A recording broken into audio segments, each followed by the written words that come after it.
Good evening, ladies and gentlemen.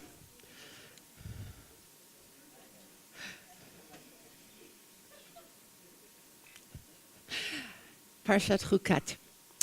This is our last meeting for this session, and we're ending in a strange place. We're ending in a place of mystery, in a place, I would say, of incomprehension, where we don't understand, we don't know how to explain what is actually narrated in the Torah. And the whole enterprise of explaining what happens in the Torah, the whole exercise of exegesis, as it's politely called, interpretation, of difficult spots in the Torah, of difficult details, of difficult larger structural issues, is outranked by far in this particular story that we end with. And this story is, of course, the story of Moshe striking the rock instead of speaking to the rock. Now, that's one possible interpretation of events. And I want to start by putting on the table, what is the particular anguish of this story? There is an anguish which works on many levels. It's not simple at all. There's the obvious anguish of a punishment that God suddenly delivers, a decree that God suddenly delivers against Moses and Moshe and Aaron, that they will not lead the people into the land after all, which clearly comes as a bolt from the blue. It's never been indicated before. It's always been obvious that the bringing out of Egypt, Yetziat Mitzrayim, Lahotzi et bnei Yisrael miMitzrayim, bringing out of Egypt, was supposed to be partnered with Hava'ah El Eretz Yisrael, bringing in to Eretz Yisrael. That was the promise. Veheveti etchem, vehotzeti, veheveti. Right, the four expressions of salvation, and the fifth one is veheveti. Exodus is not complete until there is the bringing home, bringing the people home. And it turns out that God says to Moshe, in a singularly unexplained and shocking way, Lo taviu et hakahal hazeh. You will not bring this community into the land. That's one element of the crisis that we meet in this parasha. We feel anguished for Moshe, who must have been really traumatized by this moment. But the sense of something incomprehensible happening here goes further than that. It's not just that we are disturbed for the sake of Moshe. It's also that we have a sense of something unexplained about this statement of God. What is this punishment about? Is this punishment a punishment for a crime that we can actually detect in the text? Yep, find in the text. And as it turns out, it's really almost impossible to find the crime for which this is the punishment. And the fact that it is a punishment is made very clear in the way God puts it. I just want to remind you of how it's put. It's chapter, if you have a text with you, it's Sefer Bamidbar, chapter 20, and I'm looking at the end of the story, verse 12. God said to Moshe and to Aaron, Ya'an lo ha'emantem bi lehaktisheni le'enei b'nei Yisrael. Because you have not believed in me, to sanctify me before the eyes of the children of Israel. Therefore, lachen, listen to the almost mathematical language, it's like a theorem. The reason, is that you've not believed in me and you have not sanctified me, and the conclusion, therefore, is, lo taviu et hakahal hazeh. Therefore, you shall not bring this people into the land. So it makes it clear that it's not just out of the blue an edict of God, but it's an edict of God that apparently is highly rational. It's a response to something Moshe and Aaron have done wrong. And it sounds really quite wrong. How do you understand that you haven't believed in me? There's always been a problem of belief, but it's been belief by the people. God is constantly complaining that the people don't sufficiently believe, and Moshe is always complaining that the people don't sufficiently believe. We'll be looking at that. But now God is complaining to Moshe, not about the people, right? The old story is suddenly turned on its head. God is not complaining about the people, but he's criticizing Moshe and Aaron for a sin that we don't really understand. You didn't believe, ha'emantem bi. Possibly you could translate it as some of the commentaries do. Quite helpful. You haven't created belief in me. You haven't communicated to the people the credibility of my story. Right? You haven't made me credible to the people. Now that's already a different level of critique of Moshe, to sanctify me before the eyes of the people. And so what you have here is what sounds like a very logical, crime and punishment formulation. Ya'anki lachen. Right? It's got all the melody, it's got all the music of a completely logical decision by God, without any of the meaning of a logical crime punishment series here. And so what you have is a very strong sense that the text itself doesn't make sense. Now, what is being referred to here, first of all, that is apparently very obvious, but actually not obvious at all? So you have a sense of apparent logic, but actual meaninglessness. It's actually an important address to Moshe and Aaron. One feels that God is here addressing Moshe and Aaron, and the way God sounds is as if there's tremendous validity to what he's saying. But what the validity is, we can't make out. Do Moshe and Aaron make it out? Do they understand why they are being punished? And that's really where we leave the story. They don't plead, they don't appeal, till much later. Later, Moshe will appeal in Sefer Dvarim, right, in Vayetchanan. But in the meantime, they don't say anything. They don't say anything in response. And so there is a sense, and I want to put it like this, really in the words of one of the great medieval commentaries, the Akedat Yitzchak. He's not one that's among the most well-known, Rabbi Yitzchak Arama, end of the 16th century, I think, not quite medieval. And he quotes from the Talmud in Kiddushin, which says this. Right? So it's a very vivid description of the enigma of the story. Harei shulchan v'harei basar v'harei sakin. Here is the table, here is the meat, here is the knife. Ve'ein lanu peh le'echol. But we don't have a mouth to eat it with. It's a way of saying, using the oral imagery here, the imagery of the mouth, of feeding. You're sitting at a table, it's beautifully set, that the food is there's a knife to cut it with, but the only thing we're missing is peh. And the peh is what you eat with and what you speak with.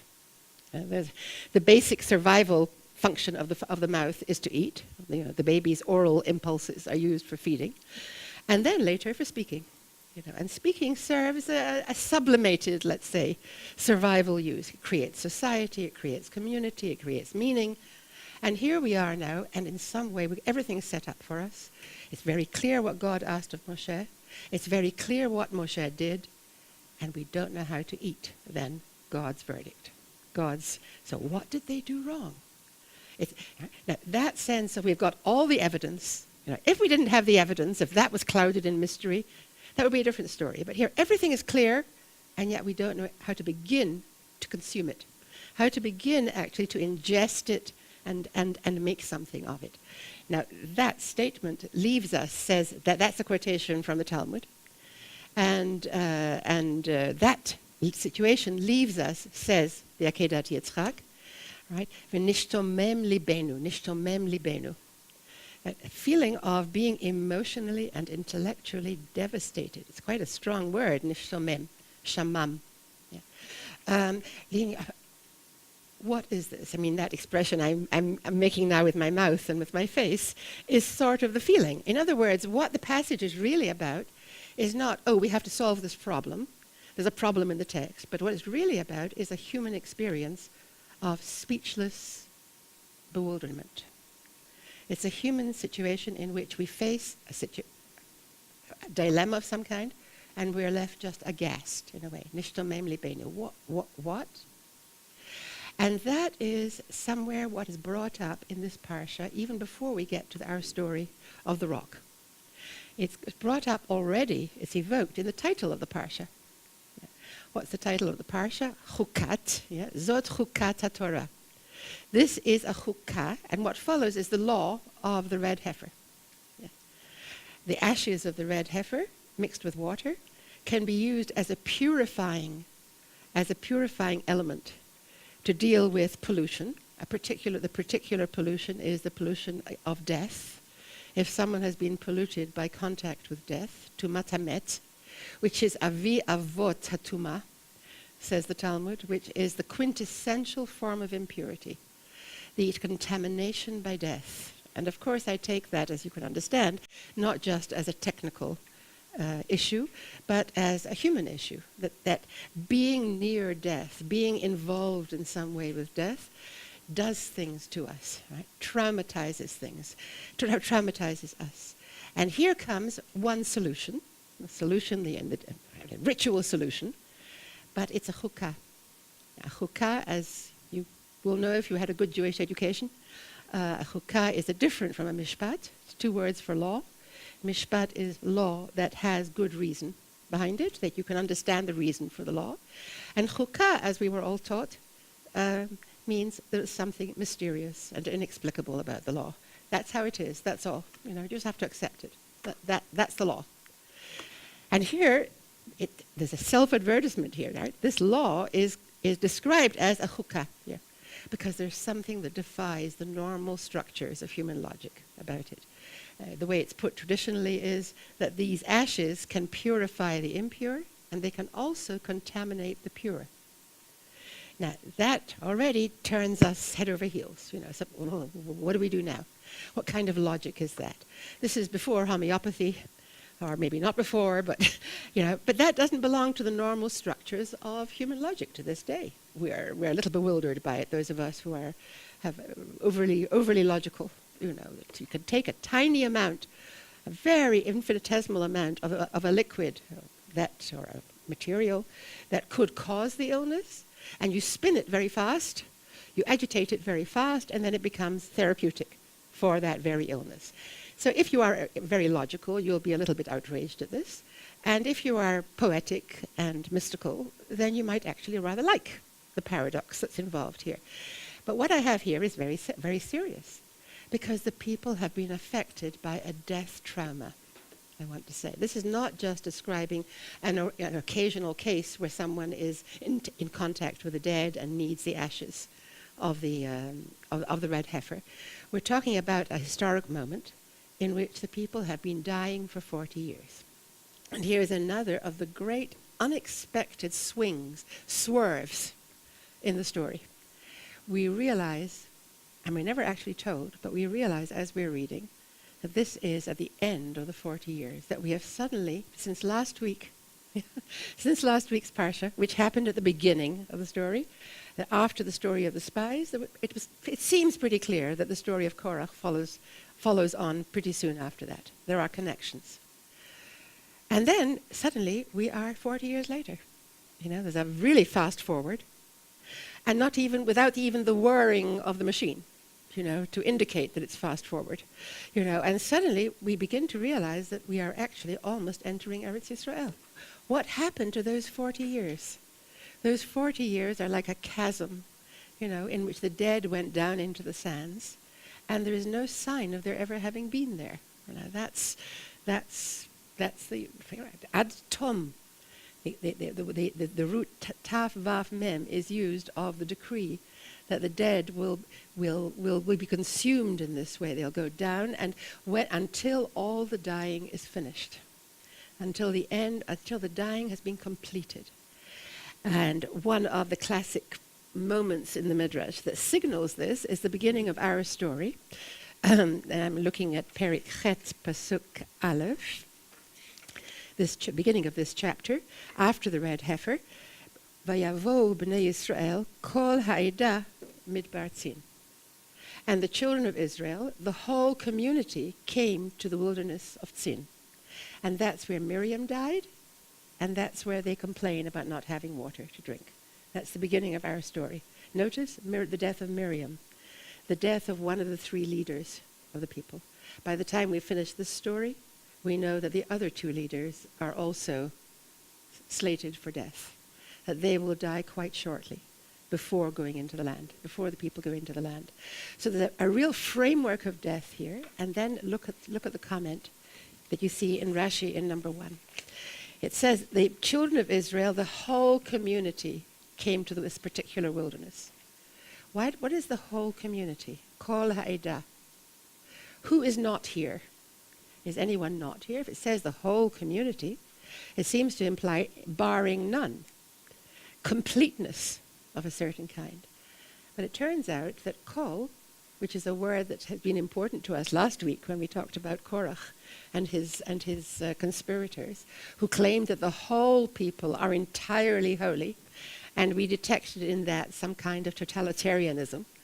Now the Torah is using the expression kol ha'edah, and it has a sinister edge to it. What is the complete community? Not what you might have thought. The whole people of Israel who came out of Egypt. Not at all. Just the opposite.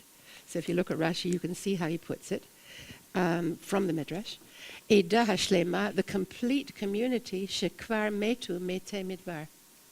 Because all the dying of those who were to die in the desert, over 20, people over 20, they are already died. And so what you have now, what is the remnant of the community, which is called complete, because there is no more dying going to happen till they come into the land. Yeah. That now you have the complete residue, the complete core, who are now set towards life. Look at that very, very moving and intriguing ending. Ve'elu pershu l'chaim. And these survivors branch off. I looked up the word lifrosh, which means to be separated out, to branch off. They branched off towards life, which gives you a sense that this nation has been, in a way, obsessed by death for 40 years. That, if I want to be really ghoulish, and I think it's quite justified, we would say that the business of the 40 years in the desert, on one level, is simply to consummate the decree of death of all those over 20. And then we can get moving. It says that we have to wait for that to happen, and then we can start moving into life. We can start moving into the future. So it's a kind of holding period. They're spinning around the desert. All they're doing is dying. It is a rather macabre way of putting it, but I actually feel it's quite justified. There is nothing else that we're told about that period. And suddenly we don't even realize it's past. It's not even a dramatic death. We don't have even a death toll. Let's say an annual death toll, or something to give you a feeling of the passage of time. Instead, I compare this a little strangely to coming upon the Grand Canyon. You know, I remember when I visited the Grand Canyon, I parked my stuff and then I went out to have a walk to go and see the Grand Canyon. And I almost missed it. Because that would have been a bit uncomfortable, because I wasn't looking down. You know, I was sort of dreaming and looking out as one does, looking for mountains, and suddenly I realized, hidden as it were, down there is a huge chasm. And that is the chasm I'm talking about here. It's a chasm of time. Time passes, and we're not aware of it as it's passing, and we're not even aware that it has passed until we read closely and we realize, oh, this must be afterwards. And here comes Rashi and says, yes, this is indeed afterwards. And this is the residue. These are the people who are left. Kol ha'edah. And now they are crystallized out for life. That's another possible meaning of pershu l'chaim, to crystallize. Very interesting. Yeah. All that liquid, the flowing off of all those who were dying during the 40 years. And now this is a solid core. They are solid and they're going to go into Eretz Yisrael now. So that's the way the story begins. So it's really, this is a nation, I want to say, who are distinctly traumatized by death. And here comes the law, the chukkah, of how you deal with that ritually. And then after that, we get a story that condemns the leaders, the other two leaders, to death. And we don't understand it. Just as we don't really register the deaths through the 40 years, we also don't register the rationale for the death of the other two leaders, beside Miriam. And that has a traumatic effect on the reader. I want to say. Because that is trauma. Trauma is when you suddenly realize that there is something tragic there in memory, there's something dark in memory that you actually have not registered. Right? And that's a very important part of the traumatic experience, that you haven't registered it. You couldn't take it in, it was too traumatic. And suddenly you say, what happened to those 40 years? What happened to all those people? You know, it's a kind of fantasy in a way. It's an effect of fantasy. And then begins our story. And I want to just go through our story very quickly so that we can then go deeper into the material and its mysteries. So they all come there. Miriam dies. She's buried there. There's no water. So the Midrash comes and connects Miriam's death with there being no water. Are you familiar with this Midrash? That the well that had mysteriously accompanied her throughout, right? It's a Midrash, it's not in the text. A water source, a rock, had rolled with them through the desert, and from that rock, water had been produced for the people. When she dies, that water source is blocked up. Maybe that's the rock.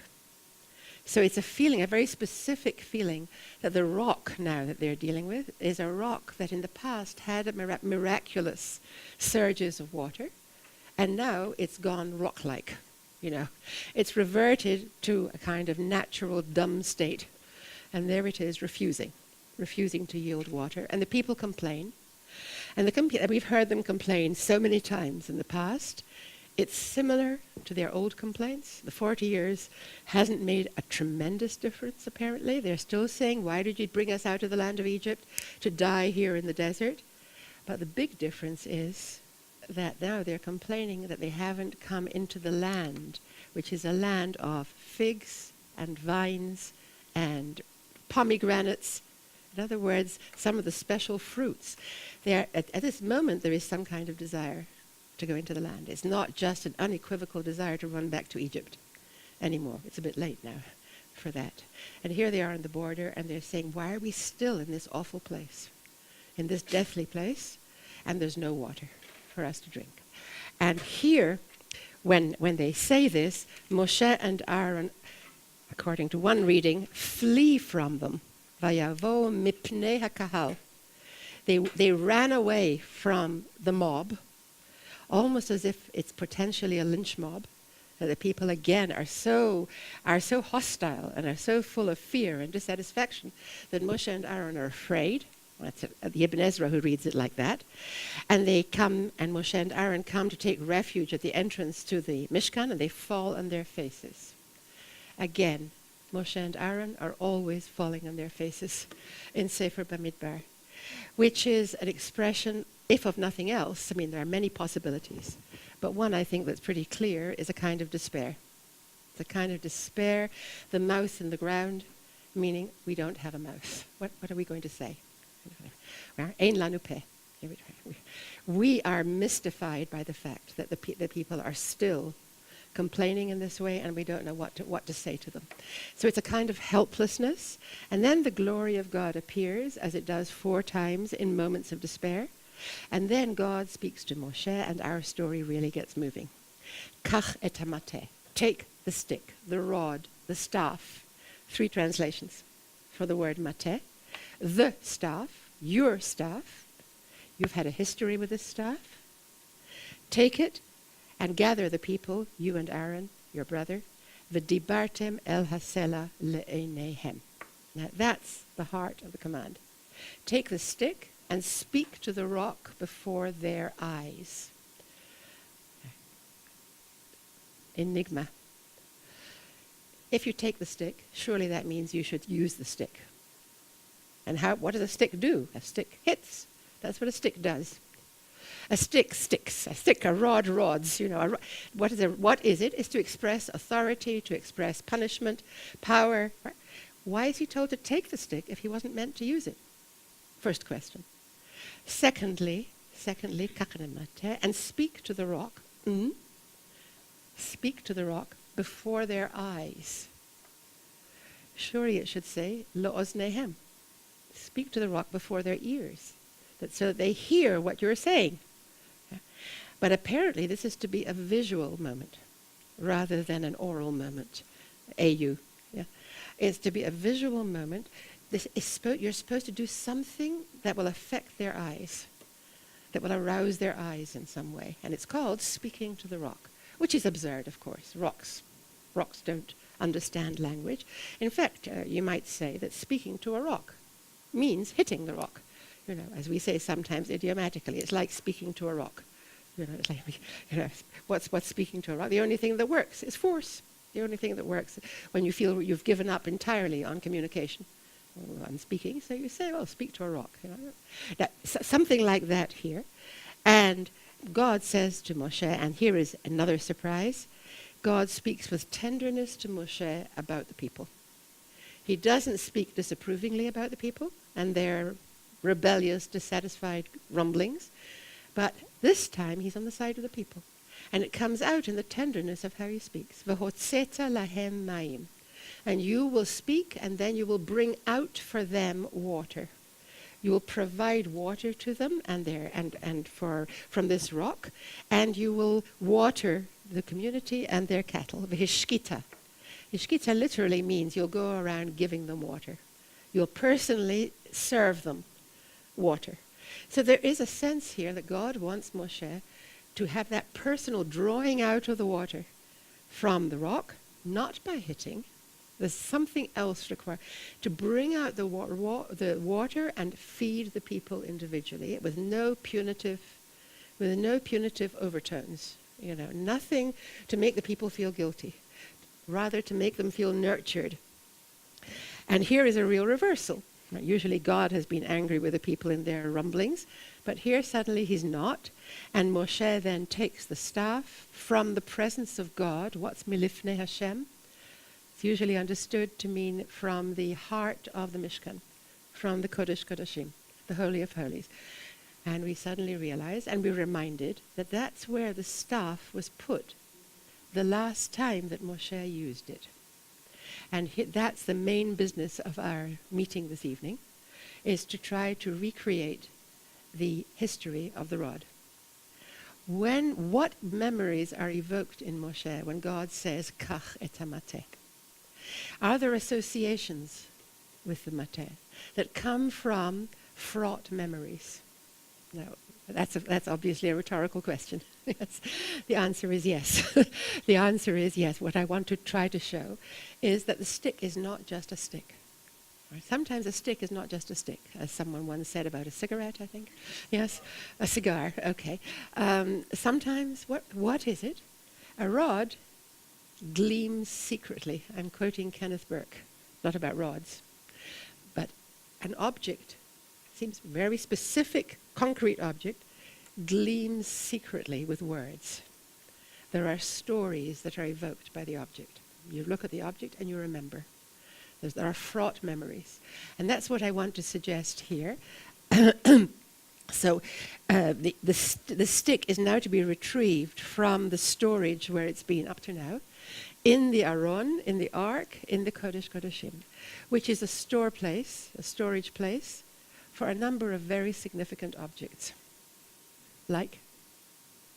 What else is kept in the Aron? Anyone? I hear a lot of... Luchot HaBrit, right? The tablets of the covenant, the whole ones and the fragments. And that's going to be important to us. Why the fragments? Why keep that? What's the other thing, interestingly, that's kept there? The Tzinsenet of man. After the story of the man, and back in Sefer Shmot, we read that God tells Moshe, take a jar, we're straight out of the kitchen cupboard now, take a jar and fill it with man and lay it by. Put it lifnei Hashem, in the presence of God, as a testimony to the future, almost like a museum. It's a museum piece. And one of the commentaries, the Meshech Chochmah, a modern commentary, has a wonderful observation here, which I'd like to share with you. This is the beginning of the fort. When God says this, put a specimen jar of this man and keep it forever there in the place that no one will actually see, but everyone will know it's there. And along with that, put the staff. And so the Meshech Chochmah says this. This is the beginning of the 40 years where the people are going to eat the man daily. Every day they're going to collect man 6 days a week. and they're going to eat it. It's going to become like running to the grocer and getting your morning loaf of bread. You go out and collect your man. It's going to become banal. It's going to become part of you. The miraculous aspect of it won't be to the fore because it's just frequent. It's going to happen all the time. What is there that reminds you of the miraculous, the sacred aspect of the man is when you put something by in this way as a specimen for the future. That the future will react now, not as a quotidian thing, as something that you ate every day and got quite bored with perhaps, or didn't get bored with because it tasted like anything and everything, but that there's an aspect of it that's not daily, it's not every day, but there's a basic aspect that is something that should be preserved for the future as a miracle, as something that, and you do that by separating something and putting it aside, like in suspension. In a way, not as part of history, as something that will speak in the future. Now, and the same thing happens to the staff, apparently, because that's where he gets it from. And he gathers the people. Moshe and Aaron gather the people, facing the rock, El Pnei HaSela, and he said to them, Shim'u na hamorim. Listen now, you rebels. Are we really going to get water from this rock? Hamin HaSela. Are we going to take water from this rock? Notzi lachem mayim. And he seems to speak to them with some sarcasm. Do you really do you believe that we're really going to do this? Perhaps he's saying it's a miracle. You should notice that it's going to be a miracle. Or perhaps he is saying something rather disgusted to them, something rather contemptuous. You think you really deserve it, you rebels? And he addresses them as you rebels, morim, hamorim. Shim'una, listen now. Look, listen to what I'm telling you. And he speaks to them in a kind of, I would suppose, let's say angry tone, to use a very simple word. And let me just finish the story now. And then Moshe lifted up his hand, vayarem et yado, vayach et hasela. And he smote the rock.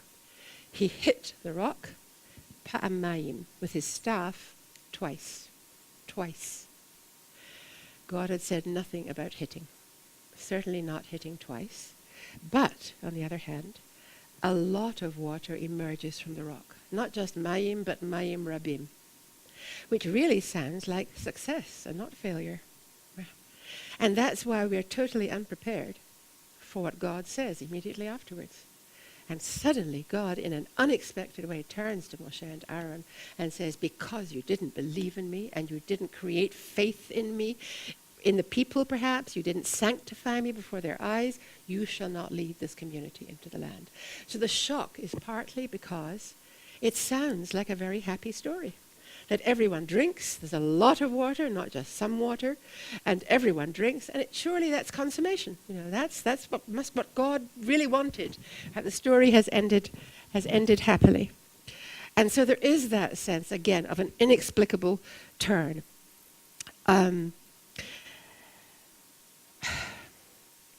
That anger of Moshe provides the Rambam with his major alternative explanation for why Moshe and Aaron are punished.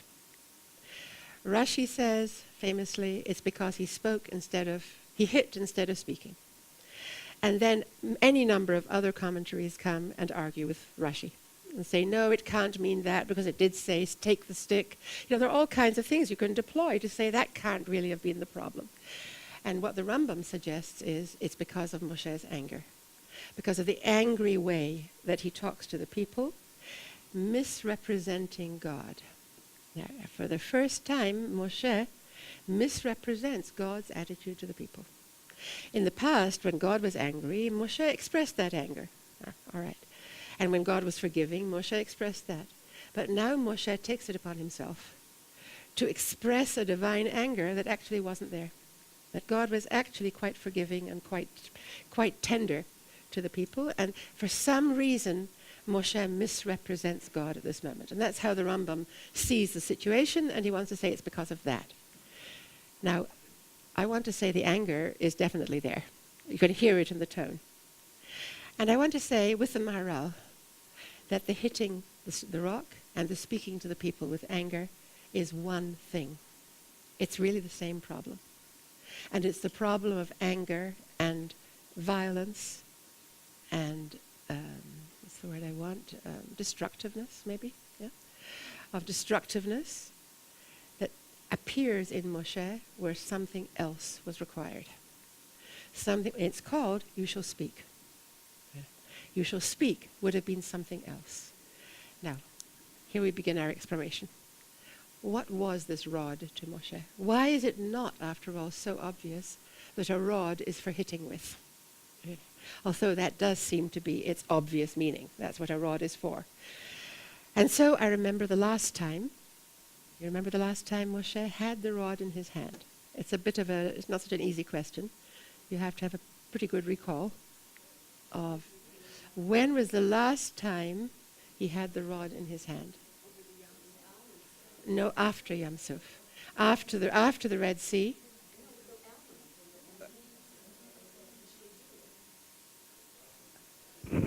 Oh, I know what you mean, yes.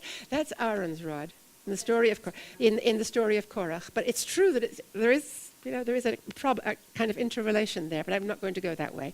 Yes, but when was the last time Moshe's rod was in his hand? In the story of Amalek. And now we begin a series of memories. It's like when you spin a stone on ice. This is the image that comes to my mind.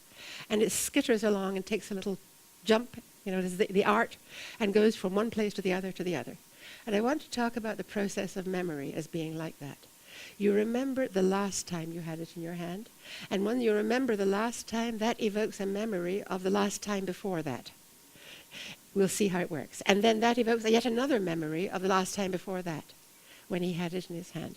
So there's a set of memories that comes, and that's the way memory often works. There's one memory which evokes by association another memory, and maybe yet another one. Now, what is this moment? When the Amalekites attack Bnei Israel, and Moshe says to Yeshua, you fight the battle down here in the valley, and I'll go up to the top of the mountain, Umateh Elokim biadi, with the staff of God in my hand.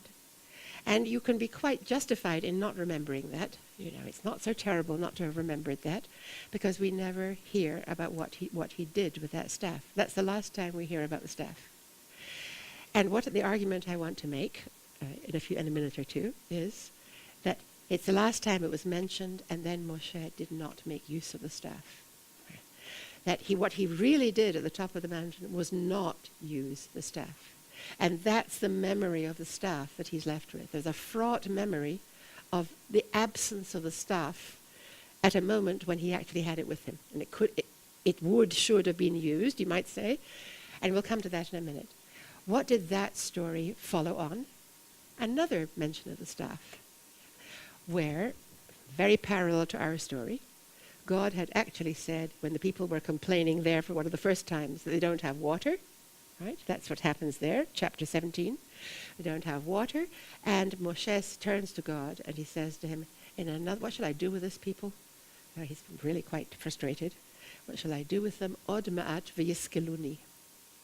In just a minute, they're going to stone me.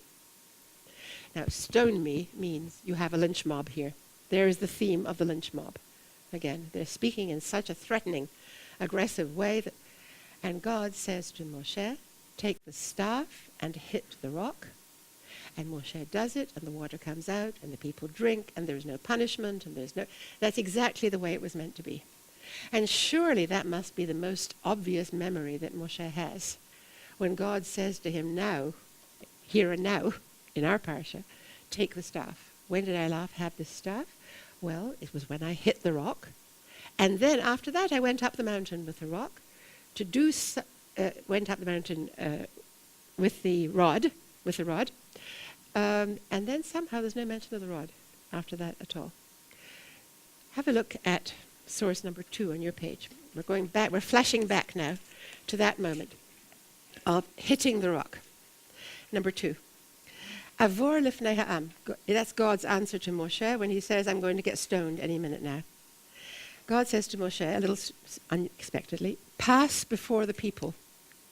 You should walk along the length of their front. Walk along in front of them. What for? And how does Rashi put it here? Ure'ei im yiskelucha. And see if they really do stone you. In other words, that's what you think they're capable of? That's what you think they're going to do? Let's try it out. Let's have a reality test here. You expose yourself by walking along with the elders, and you'll see that they won't stone you. In fact, that's what God is saying. And then God follows this with a critique of Moshe. Lama hotzeta la'az al banai. Why have you spoken ill of my children? Why have you slandered? Really, hotzeta la'az. Why have you been slandering my children by talking about them as potential lynch mobs? Yeah, you are not doing them justice. That's not who they are. So here is God defending the people in their rebellion and their grumblings. Right? That's how the story began, and telling Moshe, first of all, you are being what? I don't know what the word is. You are skeptical about them. You are paranoid. I don't know what the word is, but some clearly critiquing Moshe. The way I want to put it is for not believing in the people's power of believing. Something like that. That is, for having a kind of deep skepticism or perfectionism about the people, which God sees as a problem at this point. Look how it goes on now. So now you go with the elders who will be able to testify afterwards to exactly what happened, and your staff with which you hit the river. Now look how memory skitters backwards again. Yeah? God doesn't just take your staff, your authoritarian, your scepter, your leadership symbol, which is what a staff is. Yeah? It says, you remember that staff? It's the one you hit the river with. And that resulted in the first plague. Yes, and that was the moment when living water turned into deathly blood, which meant people had nothing to drink. Take that same staff and now hit the thing, the rock, and bring out living water from the rock. What's your purpose in doing this and remembering what you did with this staff in the past? What's the point of that? And then we have this fantastic story. Because the Israelites were saying about that staff that it's only good for punishment. That's what staffs are. Sticks, staffs, rods are symbols of punishment. And if they're not actually hitting things, as Moshe actually hit the water, in fact, it wasn't, then they are used symbolically as a symbol of authority and power, and the power to punish, and the power to dominate. And it's an obvious symbol. There is a section, or there used to be when I last visited it, in the Israel Museum, of rods and scepters and staffs from different cultures. And some of them are really quite frightening. I mean, you can see what they represent. They represent the ability to beat people up and the ability to execute. Lulei mora ashal malchut, ish et achiv chaim blao, say the rabbis. It's a very dark view of human nature. If it weren't for the fear of government, the fear of authoritarian rule, people would swallow each other alive. So part of society is to have a kind of a force of this kind. And here the people are thinking that's what a rod is. It's there to punish and to hurt, because that's how Paro and Egypt were hurt symbolically by the staff, through all those makot, through all those hittings that Moshe inflicted on them. That's what a makkah is. It's a place, it's a movement of violence. And people will then think, well, I know what a rod is. A rod is a thing for hurting people. So now, when, as it says, which you use to hit the river, now they'll see that it's also good for goodness. That it's also able to do good things, like producing water from a rock. In other words, what are you teaching them by using the same rod that has very clear associations with horror and terror and punishment and so on, and now using it to bring out life?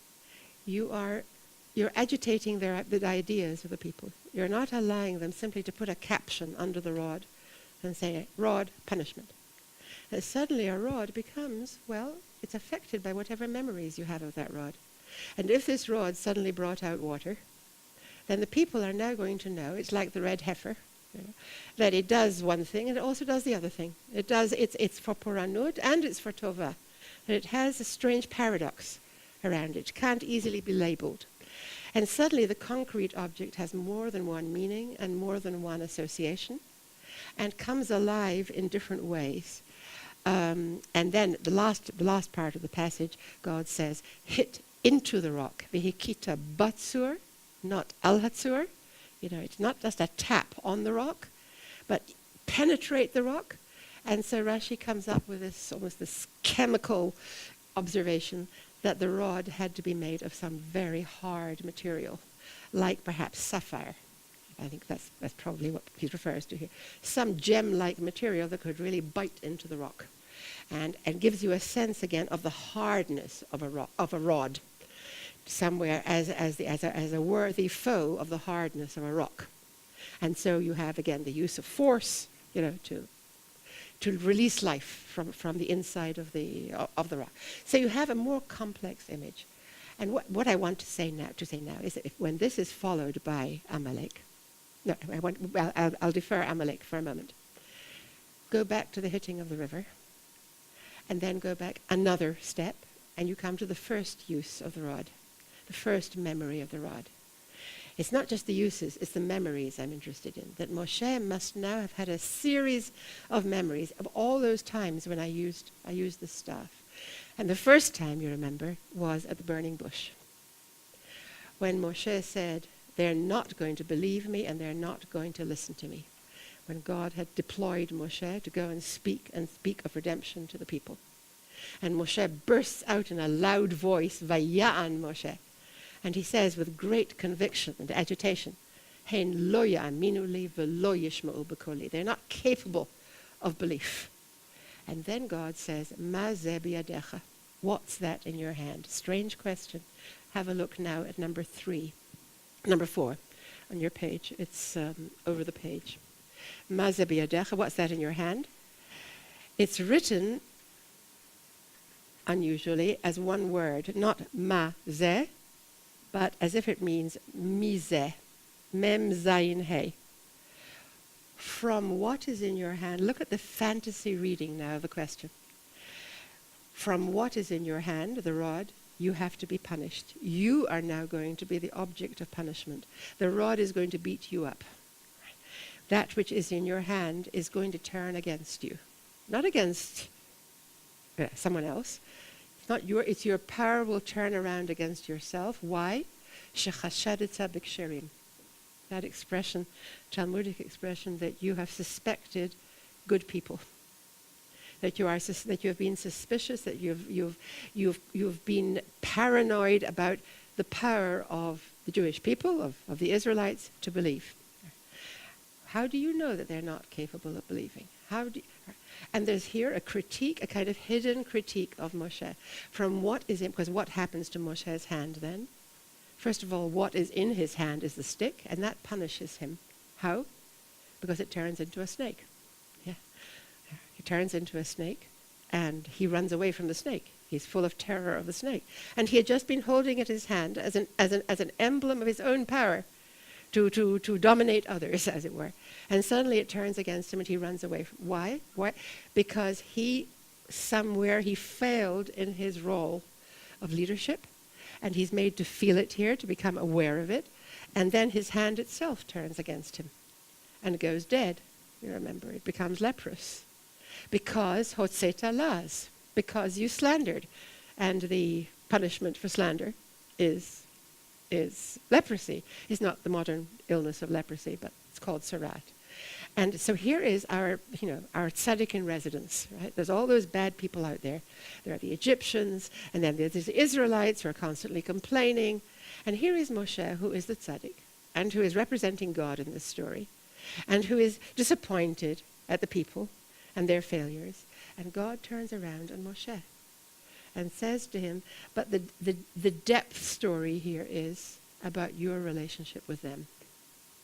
It's not about your relationship with me so much. That is part of it, but it's bishvil Yisrael. It's an expression that's used over and over again. Bishvilam. That really my concern is entirely for them. And you are the instrument. You are my instrument, and your rod is an instrument from which you can glean all kinds of secret messages because of the associations that this rod will evoke. One of the messages is a critique of Moshe. That it turns against Moshe for not believing sufficiently in the people. So what do we have here? You've suspected those who are impeccable, those who are just fine. And then have a look at the next passage, 4b. Here God tells Moshe to do these signs with the rod turning into a serpent in the back and his hand turning leprous in back. You will perform these signs for the people, for Pharaoh, but for the people mostly. And they will believe in the voice of the sign. Kol ha'ot. Right? It's not just that they'll say, oh, a miracle. Your story is true. That's the kind of childish level of response. As if that the whole message was that he's doing a miracle and that must show that he's from God and they're going to have to believe him. But no, it turns out that it's a loaded message. It's a much more complex message. It has a voice to it. Right? It doesn't just have a little caption underneath. God's power, let's say. It has a very variable message. And in this case, what is the message? Look how complex it turns out to be in this midrash. Because when you, Moshe, tell the people the story about how you were punished for their sake. You were punished because you weren't sufficiently respectful of them, because you cast doubt on them. Then the people will realize that God really loves them. Somewhere that God really cares for them.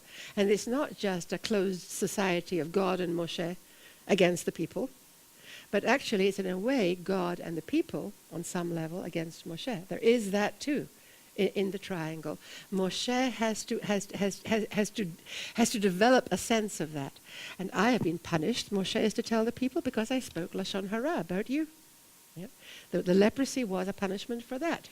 And that again will be an association with the rod. So the rod can turn in all kinds of ways, and it can have many different meanings, and these are all somewhere now in Moshe's mind. It's not just that we have read these midrashim, but somewhere these are levels in Moshe's awareness of what the rod is, what it has been to him. It's left certain impressions with him. I want to use the word impressions. Somewhere it's not just, there's an object, it has an obvious meaning. There's an object, and it has been turned to a number of different uses, a number of different associations. And when it comes to Amalek, what happens? Moshe says, I'm going up to the top of the mountain with the rod in my hand, and we never hear of the rod again. And Ramban, in number 2, this is the passage that really alerted me to the absence of the rod. What happened to the rod? It was there, it was being deployed, and after that it was put, Lifnei Hashem.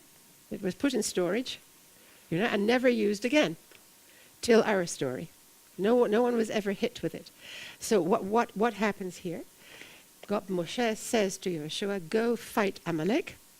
And this was in order that Moshe would pray with uplifted hands at the top of the mountain. He would be free, he wouldn't be actually fighting the battle, in order that he should perform this function of prayer. Be in a way the prayer leader of the people. That he will be free to do that with uplifted hands. Now, if you're praying with uplifted hands, Nesiut Kapayim, it's clear, and Ramban spells it out in case you didn't know that it's impossible you should have anything in your hand. You don't hold objects in your hand when you're praying. I believe that's actually a halacha. I'm not so totally sure myself. Someone said it was. You can check.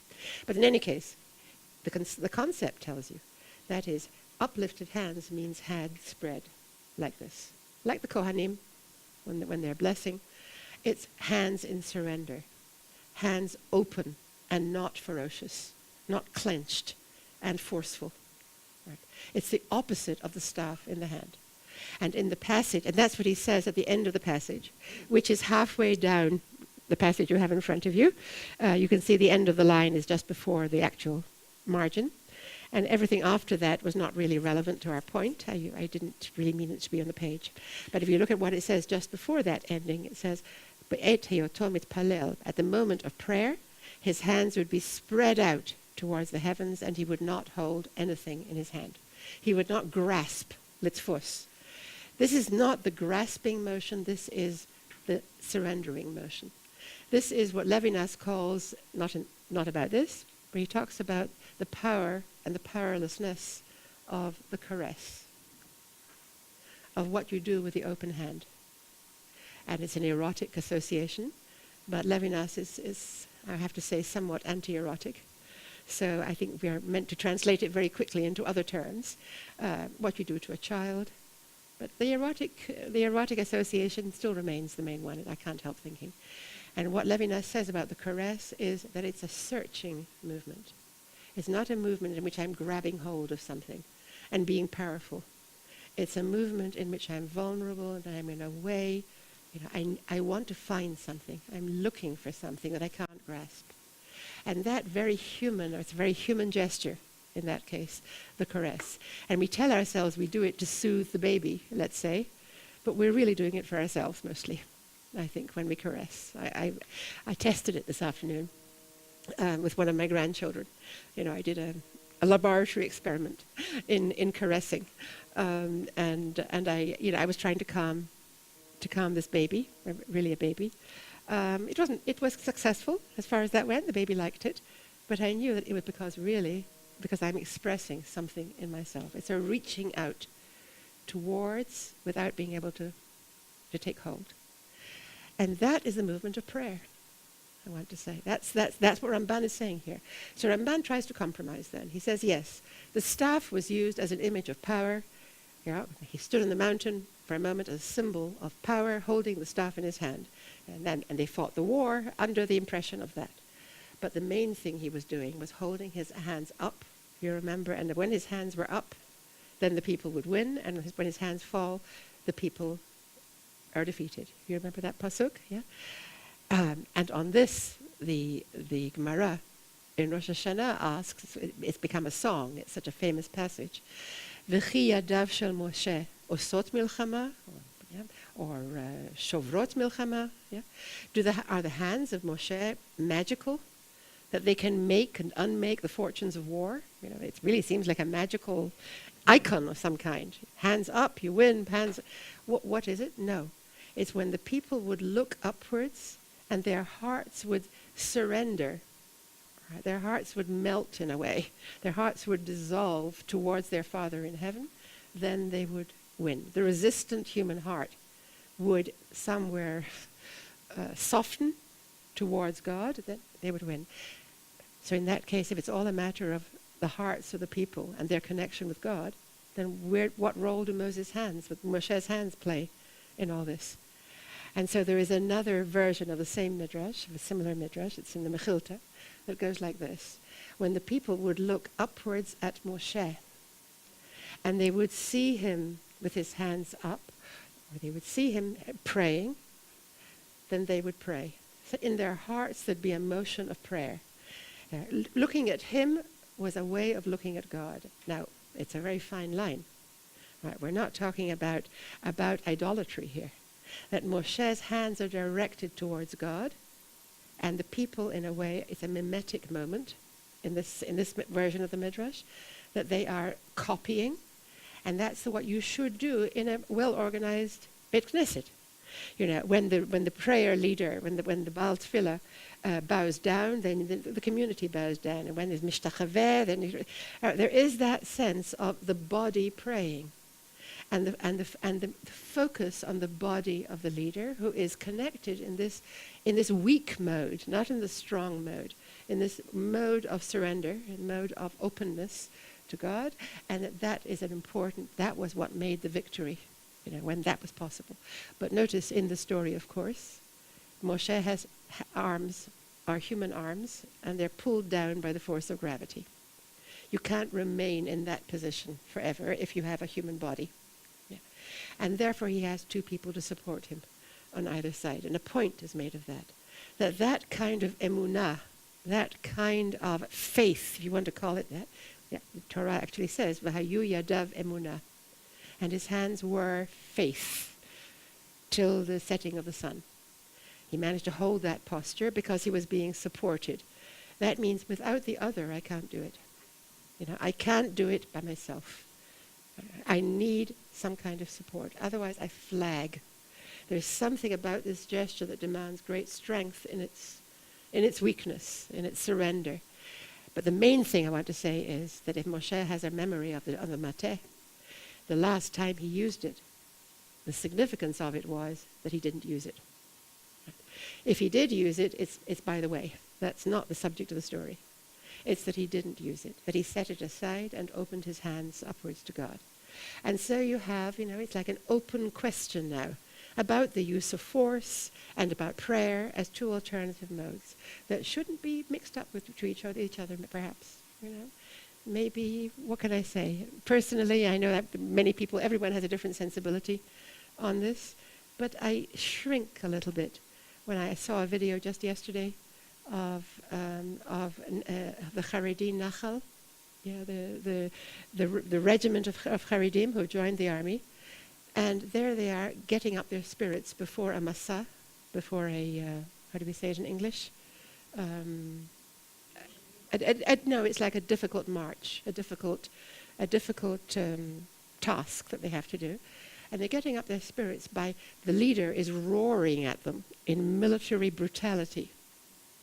Phrase after phrase of L'Shem Yichud, which is one of the most mystical, prayers that we say, but in that roaring, militant tone, and they're repeating after him in the same roar, backwards. And I'm sitting there struggling with my complicated feelings. I understand. This is war, and these are war exercises, and you need energy, and you need will, and all that. And nevertheless, surely there can be another way of doing it, to keep the prayer somewhere separate from the military tone, from the tone of the stick in the hand. It's not the same thing. It's you need both. I'm not arguing with that. No, in any case, I didn't want this to become a polemic. It's a matter of sensibility. It's just what I happen to feel. Now, so I go back now, and I recognize that Moshe was born into violence. That's the beginning of the story. He's born into a world that wants him dead. That's the rather dramatic way. Into a world that wants him dead. Yeah, that's the fact. Baby boys go into the river when he's born. Yeah. And he's born, and the first act he ever does is hit to kill the Egyptian who was hitting to kill one of the Hebrew slaves. That's how it starts. That's how his story begins. Makeh, he is Makeh, and so Moshe Vayach. There's that word, Makeh. And whether he did it with a staff or with his hand, it really doesn't matter. Yeah. And that's the first thing he ever does. The last thing he does is to hit the rock. Yeah. And to say that is just to open up questions. It's not to incriminate him with anything. It's just to say, so was it a good thing he did there at the beginning? Was it justified? Was it not? And there are midrashim that support him. And there is one midrash that's critical of him. So you could say the majority opinion says he was justified in doing it. Nevertheless, when that Hebrew the next day criticizes him, mocks him, and says, "Who do you think you are, for interfering with me?" Sar, ish sarve, what's the expression that's used there? Ish sarve shofet? You're some judge, you're some authority figure.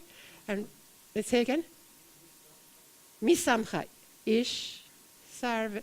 In any case, an authority figure, Rashi's comment on that is someone who hits, actually uses the word, someone who hits in order to have his way.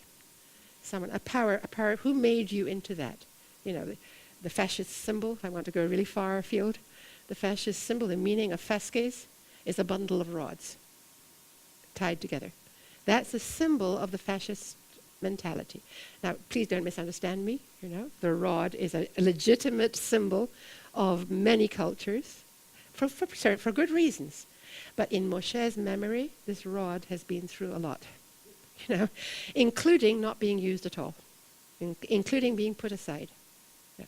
And now it's been aside for 40 years. It's been off duty for 40 years. Now suddenly God says to Moshe, Kach, take the rod and speak. What is that? What are you supposed to do with it if not to hit with it? Le'einehem, before their eyes. What's the emphasis on before their eyes? Shouldn't it be before their ears, as we said before?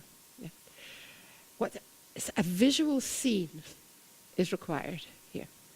And it's a scene, absurd as it sounds, of a man talking to a rock and the rock yielding water in response. Moshe instead talks angrily to the people. That is, he uses words as blunt weapons, I would say. Shimuna Hamorim. And whereas God had meant talk to the rock in a different tone, not as a weapon, instead he talks straight to the people and criticizes them. And then he hits the rock twice. And it's apparently successful. That's the only way you can talk to a rock, right? By hitting it. And out gushes a lot of water. But not with the tenderness that God had planned. What God had planned was there'd be water, and you will personally bring out that water from the rock, and you will serve it up to each of the people. You will be part of this tenderness chain, as it were. You will create a different tone now. Instead, what happens is it gushes out, and the people just take water and drink. It's all very practical and concrete. And what is evoked here? I want to say that before their eyes, it can have a hard meaning. The hard meaning of doing something before people's eyes is that it'll be very clear what it means. There'll be eyewitnesses, and they'll see it, and the message will be very clear, and you will have sanctified me. That's one thing. On the other hand, if you're thinking in this hard way, there is the idea that doing something before their eyes can actually mean almost the opposite. Do something just as theater so that they'll be impressed by it, and then the truth will be something else. Right? I think the Russians have an expression, no one lies like an eyewitness. Or, as we say, something about the acts of magicians and conjurers and so on, and how, don't believe your eyes. Don't believe what, the midrash on this one, from which I take this, is the story about how Yosef imprisoned Shimon before the eyes of the brothers. You remember? And the midrash adds there, but as soon as the brothers have left, he releases Shimon from jail. That is, he does it for effect. He does it so as to frighten the brothers, but then he releases him. So le'enei someone can actually mean just for their eyes. What are we talking about here then? And here I want to, as we come into the heart of what I'd like to say, sometimes things are signs of words. A word is not a sign of a thing, but a thing is a sign of words. This may not mean all that much to you if you haven't had the proper education in English literature, but let me try to say it quite simply. Normally we think that words. Sorry, let me get this clear. That words are a sign of hard, solid, concrete things. I only have words to talk about things, but the reality is the things. I'm using words to convey the truth of things.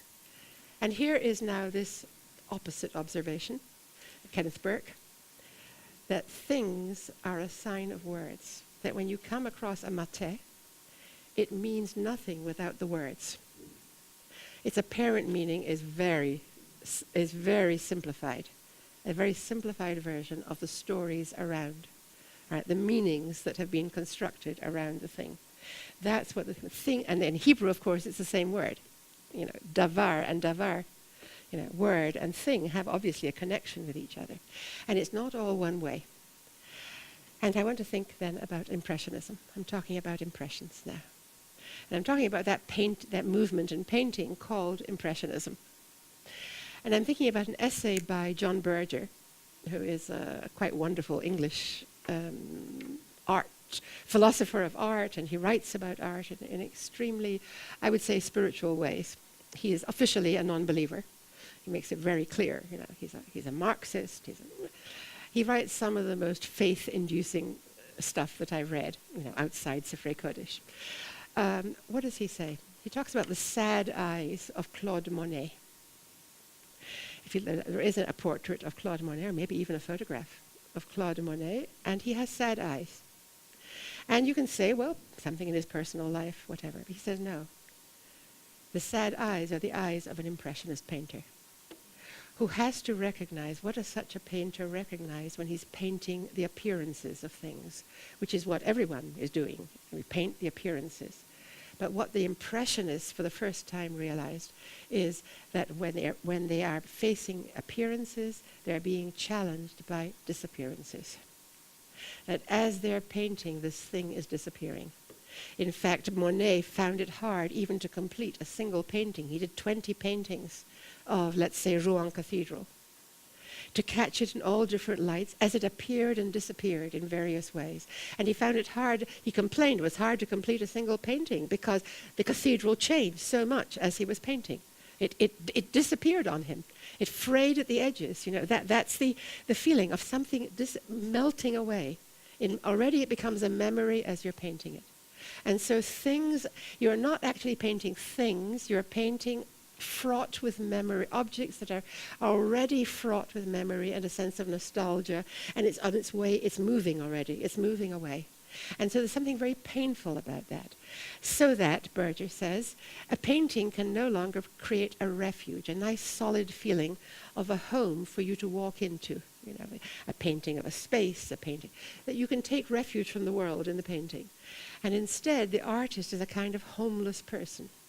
He can't actually find a home anywhere, and he paints with the special touches, with a special paintwork with which Monet painted, which is a very delicate, transparent form of painting, as if to say, it's barely here already. It's fragmenting under my brush. And that's what I'm painting. I'm painting my inner pain. I'm painting my inner awareness of the fugitiveness, the losses, the constant losses. What we call tumat mavet before, the feeling of death of a kind, of things constantly moving away, not ungraspable. You can't really understand anything. You can't really hold on to anything. And that's the pathos of these paintings. The movement was called the Impressionist Movement because apparently of an early painting of Monet, which he called Impression soleil levant, impression of the rising sun. And it's one of, those very delicate, flimsy, in a way, impressions. And people mocked him, critics apparently mocked him a little bit and says, oh yeah, one of those Impressionists. That's that new school that aren't really, are giving themselves an easy time or whatever. They're not really working on the thing. They're somewhere they're dealing with this in between stage of things. And I want to say, Berger says, right before I say anything, Berger says something like this. He says, what happens here is, in the painting of this kind, in the Impressionist painting, is that we're painting what is left over.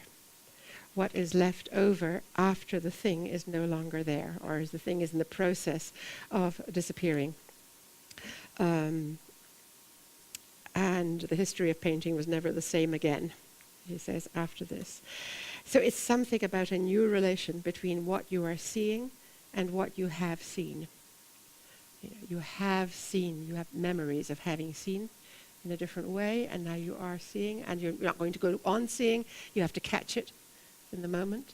And that sense of things that has a kind of poignancy about it, it's reminiscent of the Romantic poets who had their earlier version of this. The things which I have seen, I can now see no more. I now can see no more. That's Wordsworth. All right. Somewhere in a way, mourning, but not entirely mourning. Somewhere remembering in a very fraught way how he used to see. So that his subject is not the things he saw. The subject is my seeing. Right? What happens to seeing? That seeing becomes filled with a strange power as the ability to focus on the thing is reduced, as we move into memory. And here Walter Benjamin comes into play also, and I want to quote from him when he says this. One moment. He talks.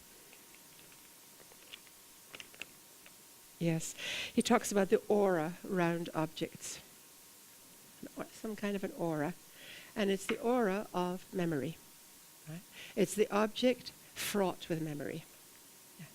And that's what gives it its strange power for us. In a way, in a strange way, we're talking about loss and gain.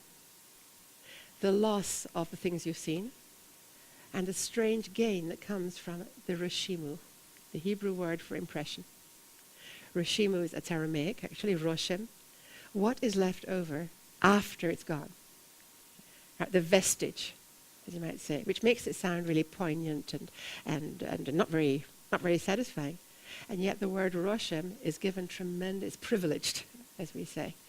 In a way, that's one of the most important experiences in life. What does Walter Benjamin say? Finally, I'll use his sentence. He says, the remembered event is infinite, whereas the experienced event is finite. The good news about memory, yes, is that there's something infinite. The remembered event can hold in itself an infinity of impressions, and it can be a key both to what came after it and what came before it. That's Walter Benjamin. That it refers you back to its own history, to the history of that object, and to what came after it as well, to the present day. Somewhere, the key is the force of memory, right? I'm thinking of a pasuk in Sefer Devarim, where Moshe says to the people, it's in chapter 4, be very careful lest you forget the things which your eyes have seen. Pen tishkach et advarim asher ra'u einecha. The things which your eyes have seen. And this Moshe says to a generation that has not seen. You get that? Yeah. This is the generation after Mount Sinai. And he's referring to the revelation at Mount Sinai. Never forget the revelation. The day that you stood at Sinai. Sinai. And as people point out, they say, yes, but there's a little problem here. They never stood at Sinai. And then the Jerusalem Talmud comes and says this.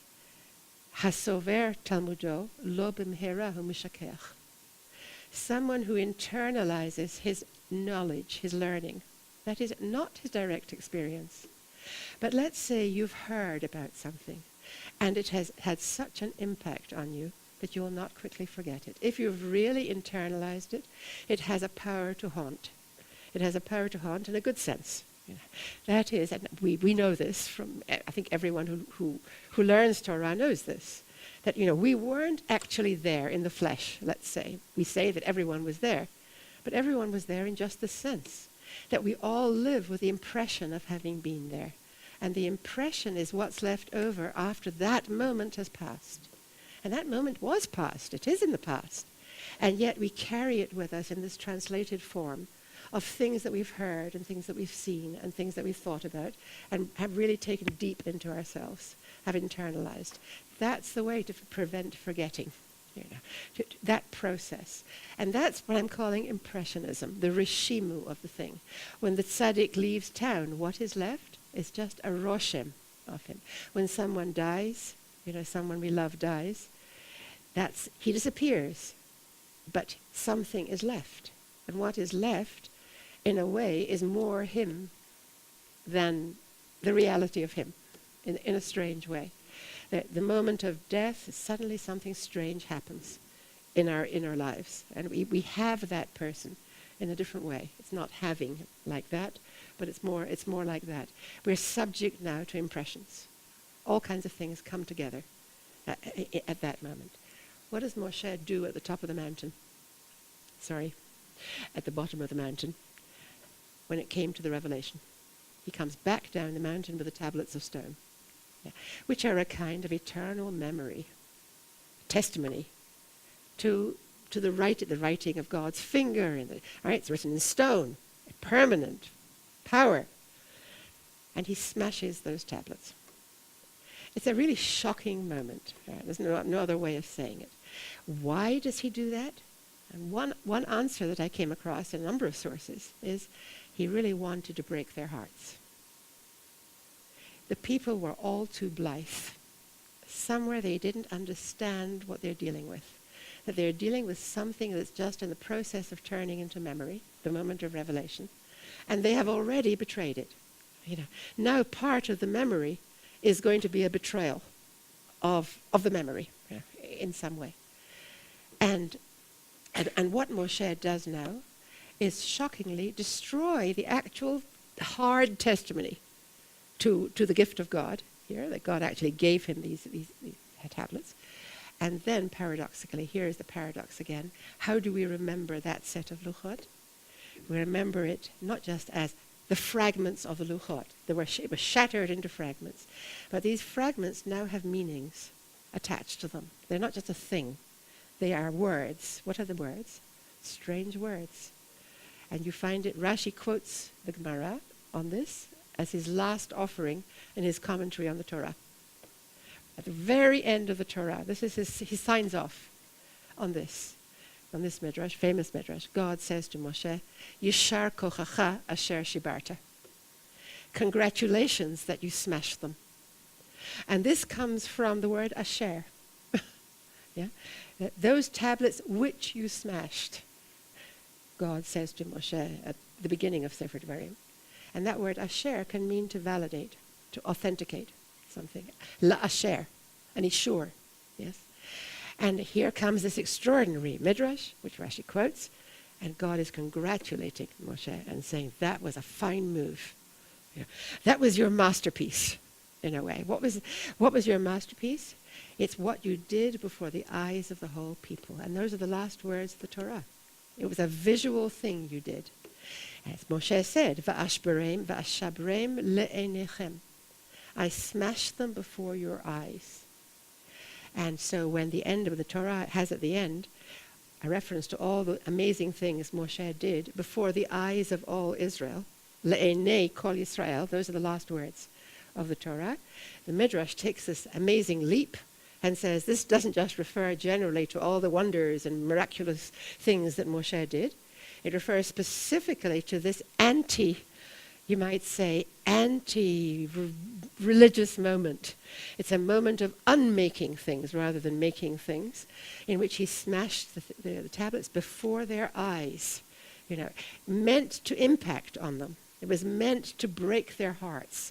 It was meant somewhere that they should open up their hearts, that they should not have a heart of stone, but maybe for the first time a heart of flesh. And here, by way of finishing, I want to think about this intention of God, perhaps, when he said to Moshe, speak to the rock before their eyes. What did Moshe fail to do here? So there was some kind of failure. And I don't think it's so obvious, because all the problems are there. Why does God say take the rod if he didn't mean use the rod? Well, we've tried to say now, a rod is sometimes not a rod. A rod is sometimes not an implement for hitting with. Yeah. Sometimes it's there as a reminder of the opposite, in a way, of an anti-rod moment, of a moment, let's say, of prayer, of a moment where Moshe is guilty for being too critical, or being too judgmental, and too punitive. Right? It has a whole range of memories, we said. And then now we come to a moment in which we think, so what about those smashed tablets? Why are they put into the heart of the holy place, Lifnei Hashem, into the Aron, together with the whole tablets, which are the next edition, what's going to come next? Why would you want to remember a moment of fragmentation, of mystery in a way, of the breaking of meaning, right? The broken myth, as Paul Tillich calls it. That too is an important theological moment. And it's important theologically to have a concept of wholeness, okay. But it emerges from some of the things we've been talking about last week, this week, that equally important, if not more important, is the moment of breaking, is the moment of brokenness. Right? Ein shalem kelev shavur. There is nothing as whole as a broken heart. That is the moment in which we realize a whole shimmer of things, which affects us, which leaves an impression on us, which comes and in a way breaks us up. from a kind of deceptive wholeness, from a kind of complacency in which, oh yeah, everything's just fine. And here come the fragments, and the fragments express an incompleteness, which is the nature of the human being and the nature of human life. We mentioned this last week in connection with Korach, who's all too holistic. Everything has to be whole, complete. And the importance of something else, of recognizing a yearning, of recognizing an ability to yearn for that which is not here, and to open one's hand and not to close it, right? To refuse oneself certain kinds of satisfaction, of wholeness and presentness. And that motion instead. And here, what God perhaps wanted of Moshe at this moment was that people should witness a scene in which Moshe absurdly talks. How ineffective that is. Words to a rock. What might the people have thought at such a moment? This is where Rashi is very interesting. If you look back at Rashi now, we start now with the first of the commentaries. Moshe is here. Instead of doing one thing, he's doing the other. What would it have been if he'd done the one thing? And this is how Rashi puts it. If he had spoken to the rock in their presence, what would they have said? So it's really all a question now of what stories would they have then told at that moment about the moment. They would have told us a particular story. What kind of story? Perhaps, Ma selazeh. Look at this rock. Here is a thing. It doesn't need anything. It's not needy. It doesn't have the existential needs that we human beings have. And yet look how it obeys the word of God. Look how it responds. Look how it accepts the imprint of words. It allows words to impress, to leave an impress of some kind. How much more so we? In other words, we who do have needs and have good reason for wanting to, for obeying God, let's say. How much more so should we be sensitive to God's word? And what I like about this is the idea that there is a way of thinking which has to do with what's called projective identification, where you look at an object and you bring it home to yourself. You look at things, inanimate things, and you say, yes, but that tells me something about myself. And it's a way of looking at the world. It makes an impression. It has an impact on you that's personal. That's what puppeteers do, of course, all the time. That they animate the inanimate and make you reflect on the absurdities and the pathos of human life. You are that puppet then. I mean, I could go on about this for a long time because I've just been very impressed with certain puppetry achievements that I've seen recently. I think it's one of the most amazing arts that exists. And here Moshe was meant to create a pseudo-animated moment, to animate the rock, as it were, right? To personalize the rock. Maybe the people would then have begun to reflect on themselves and to think about their own stony hearts and wonder if a fleshy heart, a heart that's made, all right, not of spiritual material, but just of the material that hearts are supposed to be made of, which is flesh. Maybe that would represent impressibility, that now they're capable of being impressed by something. If the rock can be impressed, which is pure stone, then surely I should allow for some ability to soften like a real heart and receive something, allow something to affect me, allow something to impact on me. I've set my store so much on being impervious, like Pharaoh's heart, on resisting all impressions. And the Israelites are now might have had a moment of self-reflection. Where is this reflected largely? In passages in, for instance, the book of Yecheskel, Sefer Yecheskel, the prophet Yecheskel, where God says what will happen eventually, in time to come. This is the promise, the prophecy for the future, that I will remove the heart of stone from your midst, and I will give you instead a heart of flesh. And the very moving quality of that, I think, comes from the fact that it is flesh after all. It's not just, you're not talking about giving you a very spiritual heart. It's just a feeling heart. And that's what hearts are supposed to do. Hearts are supposed to reflect. Hearts are supposed to be sensitive to fragments of things, to vestiges, to moments, to glimmers, and in some way respond to those moments. And what you have here, perhaps, is a projective moment, a moment in which they might have looked at the rock, and like some famous singers of our time, they might have said at one moment, "I am a rock," with a question mark in their voice.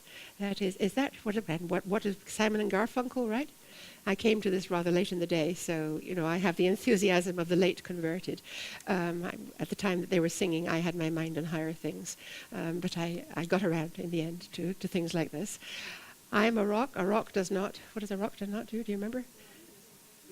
It does. It doesn't. Feels no pain. It doesn't cry. It does. And I am a rock. Now there's a fantasy about oneself, that I am a rock. And so this story was meant somewhere to suggest an alternative to them, to say to them, to impress them with the possibility of being impressed, of the rishimu, of being open to moments and glimmers of some kind or another, and not so impressed by things, just the brute power of things. And Moshe, because he is Moshe, and because he carries his own problems with him at this stage in the story, and this is his last significant act, actually, right? He loses that opportunity, the opportunity to open up opportunities. In the long view, it seems to me, but we're not going to stay together this time to get there. It seems to me that in Sefer Dvarim, Moshe does begin to speak in that larger way to the people, and to open up language between himself and the people. And that's that alternative mode, not delivering God's commandments only in the hard authoritarian mode, but actually in some way engaging with a kind of softness, so that the people can begin to develop and have hearts of flesh, finally, at the end of a long history. 2 more minutes? 2 more minutes? I just wanted to finish with this beautiful midrash at the end and leave you with a sweet taste. Here we have it. The last midrash on your page. Ben Azai was sitting and teaching Torah with fire flickering around him. Strange image of learning Torah, teaching Torah. His students went and told Rabbi Akiva, Rabbi Ben Azai is sitting there and teaching Torah, and fire is flickering around him. Second time we hear that phrase. And then Rabbi Akiva went to Ben Azai and said to him, "I've heard that you've been sitting here and teaching Torah, and fire is flickering around you." So 3 times we've heard that incantation. It's a visual image that has impacted, on people to the extent that 3 times over people are talking about it. It's become words. What is that? And obviously, when Rabbi Akiva says, "I've heard that's what you're doing," he doesn't just want Ben Azai to say, "Yeah, that's right." But that's what Ben Azai says. Ken, that's true. And he doesn't volunteer any further words about it. And then Rabbi Akiva says, "Have you been engaging in illicit, mystical exercises, merkava, doing things to manipulate the worlds, the realities?" And he says, "No, nothing like that." And then he opens up and speaks. He enters into words. He says, "No, all I'm doing here is sitting here and threading beads. Chorez b'divrei Torah." And the beads are beautiful. They're made of words from Torah and words from the prophets and words from the scriptures, taken out of context. A bead here, a bead there, just because of the impression and the associations that each group of words made on me, and I'm creating something that is very beautiful. And obviously there's going to be fire here if I'm doing that, if I'm rubbing these beads up against each other, because after all, the words when I'm doing it, the words are as smichim and arevim. They are as sweet and joyful. Look at the particular words that are used here. As sweet and joyful as when they were given at Sinai. Because after all, at Sinai, wasn't the Torah given in fire? So obviously I have fire here. That's his explanation. What is he actually saying? He's saying this visual impression that you have, it's a very strong impression that obviously has impressed you, of fire around me, could have any number of meanings. It could mean that Torah is fearsome and dangerous, and I'm going to be consumed any minute. And when they ask him, He says, no, it's nothing like that. There's no mystic powers here. I'm not a mystic at all. I'm just sitting here in a domestic way, just threading beads with one another. And all I'm doing is somewhere reenacting what I now want to flash back to the moment of revelation. And I want to say that that was a fiery moment. And the fiery moment was an erotic moment of sweetness and joy. And the danger of it is not the first thing in my mind. The main thing on my mind is this electric force, which has in its sweetness and joy of combining things, of responding to impressions, and in a way Ben Azai is explaining his desire. Right? He's putting out into the world, he's making a visual impression on the world, and then he's putting it into words, as far as it's possible to put it into words. And Ben Azai is, of course, the one who never married, because nafshi chashka b'Torah, because my soul desires Torah. So he's not a role model exactly, but he is someone who can create an impression on us. The Midrash is there to make an impression on us, to think about the possibilities of Divrei Torah as focuses of, as germs of beads of sweetness and joy. So I'll leave you with that. Thank you very much for your presence.